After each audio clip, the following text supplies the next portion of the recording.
students, in last video we have discussed about law of conservation of mass. Now in this video we are going to discuss about law of constant composition. Law of constant composition. This law is given by scientist Louis Proust, that is known as L. Proust. This law is given by scientist L. Proust in 1779. This law states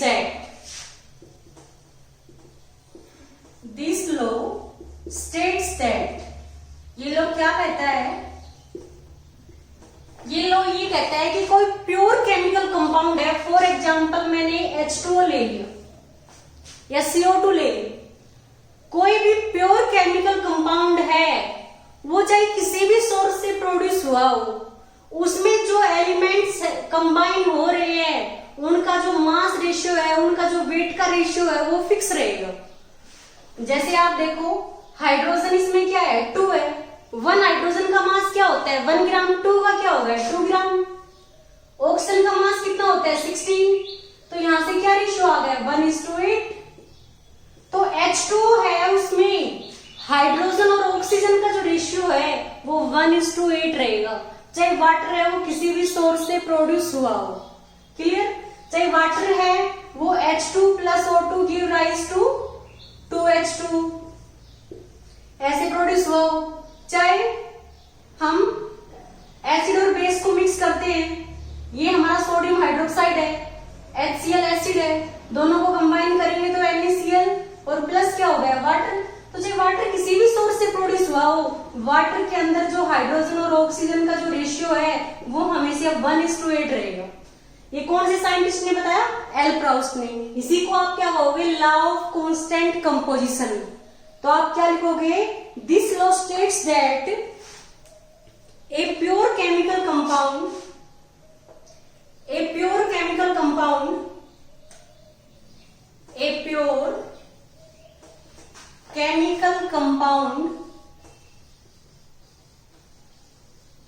always consists of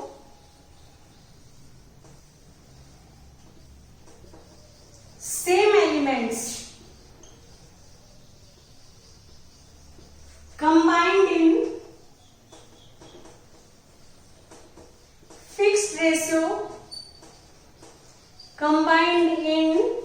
fixed ratio by weight,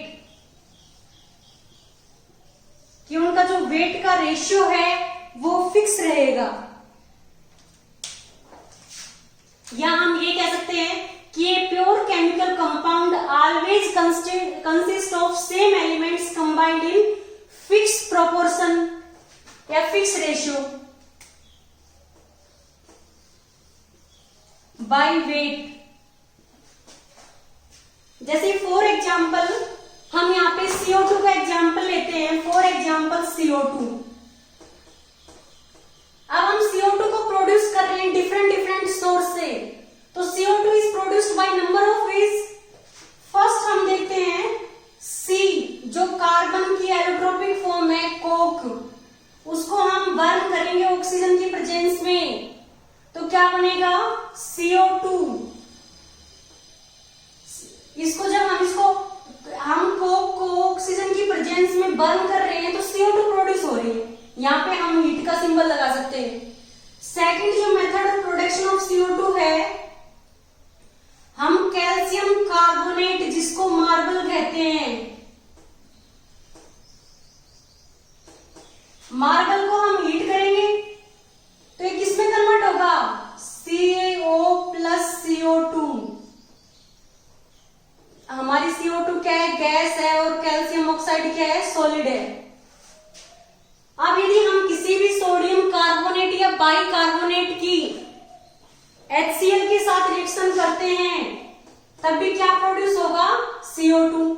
जैसे मैं sodium carbonate है उसकी HCl के साथ reaction कर रही हूं, तो यहाँ पे 2Na है तो हमें यहाँ पे 2Cl लेना पड़ेगा। ये क्या हो गया 2NaCl प्लस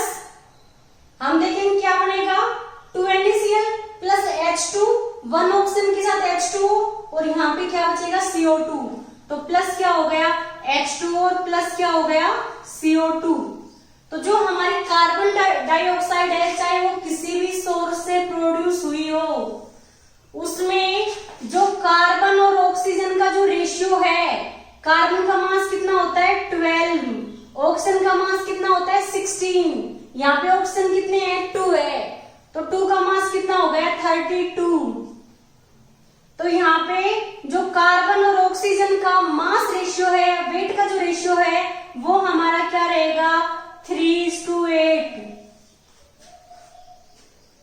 तो हम क्या देख रहे हैं, जो CO2 है उसमें कार्बन और ऑक्सीजन का जो रेशियो है वो क्या है 3:8, चाहे CO2 किसी भी सोर्स से प्रोड्यूस हुई हो। हमने इस लॉ में जो लॉ ऑफ कांस्टेंट कंपोजिशन है, इसमें देखा है कि ये law this law is given by L Proust in 1779।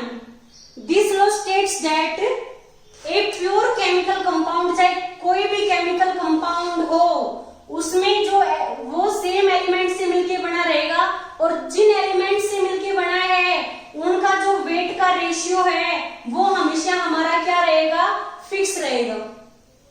Clear.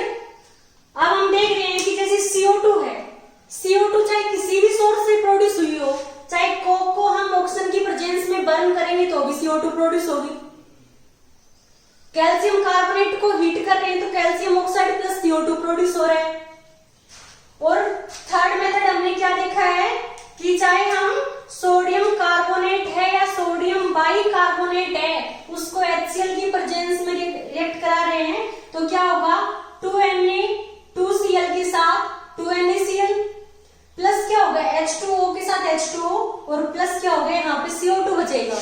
अब CO2 चाहे किसी भी सोर्स से प्रोड्यूस हुई हो, CO2 में जो कार्बन और ऑक्सीजन का जो रेशियो है वो हमेशा क्या रहेगा 3:8। अब हम इस लॉ के ऊपर बेस्ड न्यूमेरिकल डिस्कस करते हैं। तो जो हमारा न्यूमेरिकल है लॉ ऑफ कांस्टेंट कंपोजिशन पर बेस्ड, वो अब हम डिस्कस करेंगे।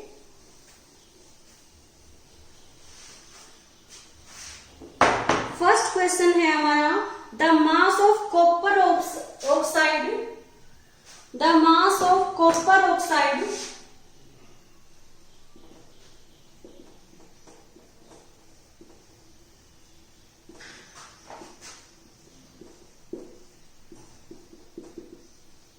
obtained by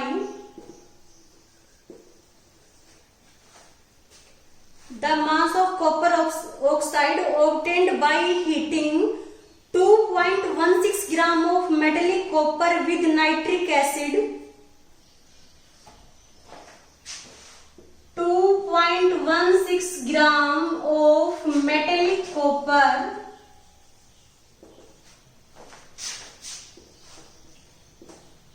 with nitric acid HNO3, with nitric acid, and subsequent ignition was found to be 2.7 gram, and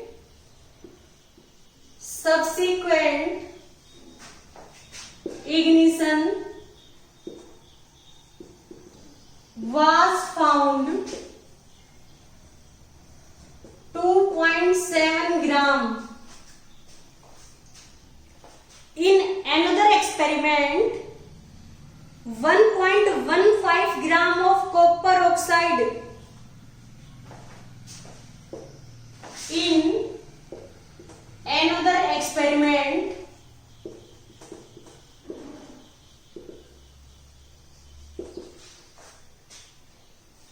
1.15 gram of copper oxide, 1.15 gram of copper oxide CuO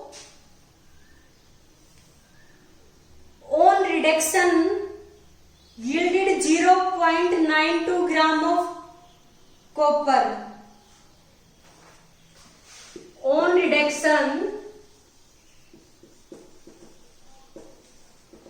yielded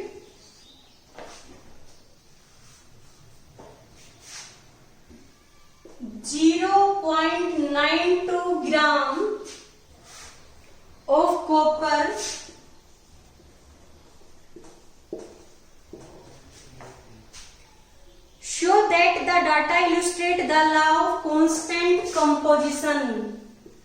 Show that the data illustrate the law of constant composition. Law of constant composition.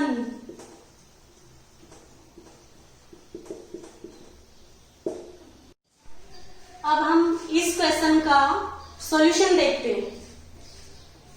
Question की statement में given है कि 2.16 gram of metallic copper with nitric acid की मास of copper oxide जो obtained है, जो मास of copper oxide है वो कितना ऑब्टेन हुआ 2.7 ग्राम, और जो मेटेलिक कॉपर रिएक्ट किया गया नाइट्रिक एसिड के साथ वो 2.16 ग्राम। अब हम क्या देख रहे हैं कि इन फर्स्ट एक्सपेरिमेंट हमारा जो मास ऑफ कॉपर ऑक्साइड ऑब्टेन्ड हुआ है वो कितना है 2.7 ग्राम। हम मान सकते हैं 2.70 ग्राम। और जो हमारा मेटेलिक कॉपर हमने रिएक्शन की थी नाइट्रिक एसिड के साथ, तब हमारा कॉपर ऑक्साइड ऑब्टेन हुआ था, तो जो मास ऑफ कॉपर है, मेटेलिक कॉपर है, वो कितना है 2.16 ग्राम। अब कॉपर ऑक्साइड है उसमें कॉपर कितना है 2.16 ग्राम। अब मास ऑफ ऑक्सीजन कैसे कैलकुलेट करेंगे? मास ऑफ कॉपर ऑक्साइड में से मास ऑफ मेटेलिक कॉपर का माइनस करेंगे, तो वो हमारा क्या आएगा मास ऑफ ऑक्सीजन 2.70 माइनस 2.16 कितना आएगा 0.54 ग्राम। अब हम निकालेंगे percentage of copper in copper oxide. इस कॉपर ऑक्साइड में कितने परसेंट कॉपर है? Percentage of copper in copper oxide equal to क्या आएगा mass of copper divide by क्या हो गया mass of copper oxide multiplied में क्या हो गया 100। तो यहां से हम क्या करेंगे मास ऑफ कॉपर है 2.16 डिवाइड में क्या हो गया मास ऑफ कॉपर ऑक्साइड और मल्टीप्लाइड में क्या हो गया 100। तो यहां से क्या आ गया 80%। ऐसे ही हमें परसेंटेज ऑफ ऑक्सीजन निकालनी है। Percentage of oxygen in copper oxide वो हम कैसे कैलकुलेट करेंगे? ऑक्सीजन का मास 0.54 ग्राम डिवाइड में क्या हो गया मास ऑफ कॉपर ऑक्साइड 2.70 ग्राम और मल्टीप्लाइड में क्या हो गया 100। इसको हम कैलकुलेट करेंगे, हमारा 20% आएगा। हमने देखा कि जिसकी भी परसेंटेज कैलकुलेट करनी है उसके मास को हम टोटल मास से डिवाइड कर देंगे, मल्टीप्लाइड में क्या हो गया 100। जिसकी परसेंटेज निकालनी है उसके मास को total mass of the compound से डिवाइड करेंगे और मल्टीप्लाइड में 100 परसेंटेज में आ जाएगा। तो हमने देखा कॉपर ऑक्साइड में कॉपर कितने परसेंट है 80%, ऑक्सीजन कितने परसेंट है 20%। तो यहां से हमारा फर्स्ट एक्सपेरिमेंट में जो कॉपर ऑक्साइड हमें मिला है उसमें कॉपर और ऑक्सीजन की परसेंटेज आ गई। अब हम सेकंड एक्सपेरिमेंट में देखते हैं। इन सेकंड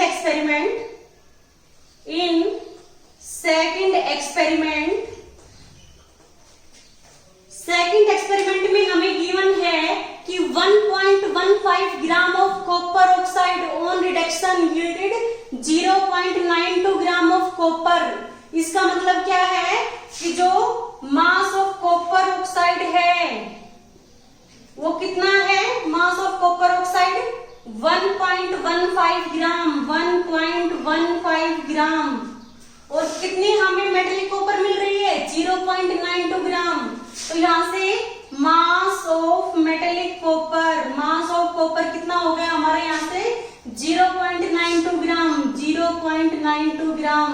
तो हमें मास ऑफ ऑक्सीजन निकालना है। मास ऑफ ऑक्सीजन कैसे निकालेंगे हम?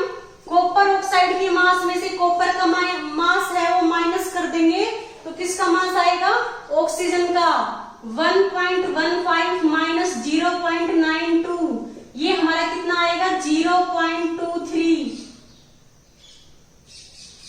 ग्राम। 0.23 ग्राम आ गया हमारा मास ऑक्सीजन का। अब हमें निकालनी है percentage of copper in copper oxide in case of second experiment. In copper oxide हम कैसे निकालेंगे? जो कॉपर का मास है 0.92 डिवाइड में क्या हो गया mass of copper oxide 1.15 multiplied में 100, इसको हम कैलकुलेट करेंगे, ये हमारा 80% आएगा। ऐसे ही हमें ऑक्सीजन की परसेंटेज निकालनी है, percentage of oxygen in copper oxide, वो हम कैसे निकालेंगे? ऑक्सीजन का जो मास है 0.23 ग्राम डिवाइड बाय क्या हो गया मास ऑफ कॉपर ऑक्साइड 1.15 और मल्टीप्लाइड में क्या हो गया 100, इसको हम कैलकुलेट करेंगे, ये हमारा 20% आएगा। अब हम क्या देख रहे हैं कि दोनों ही एक्सपेरिमेंट में जो कॉपर ऑक्साइड है उसमें कॉपर कितने परसेंट है 80% और ऑक्सीजन 20%। इस एक्सपेरिमेंट में भी कॉपर ऑक्साइड में कॉपर कितना है 80% और ऑक्सीजन कितना है 20%। तो हम क्या देख रहे हैं in both experiment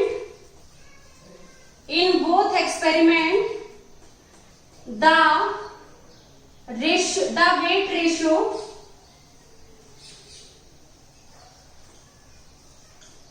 of copper and oxygen